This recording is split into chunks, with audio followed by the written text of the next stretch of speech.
plus grave encore, Israël va, dès 1951, alors moi ça me fait, c'est un outil, c'est une référence que j'adore sortir, notamment face à ceux qui se font les défenseurs de l'État d'Israël et qui me disent mais non, mais Israël n'a jamais voulu expulser les Palestiniens, au contraire, c'est un État qui voulait cohabiter avec les Palestiniens.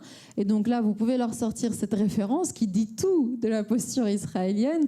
Dès 1951, c'est-à-dire très peu de temps après la Nakba, les Palestiniens sont encore dans des tentes et dans la boue à ce moment-là, eh bien, Israël va adopter la loi des absents.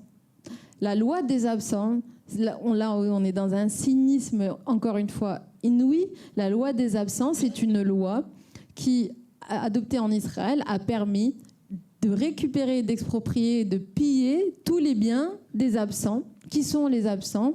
Les Palestiniens. Et il est clairement dit dans ce texte que est absent les personnes qui ne se trouvent pas en Israël, en gros, de 1947 à la date de la promulgation de la loi. Donc, en fait, les Palestiniens qui ont été chassés et qu'on va ensuite définir comme des absents.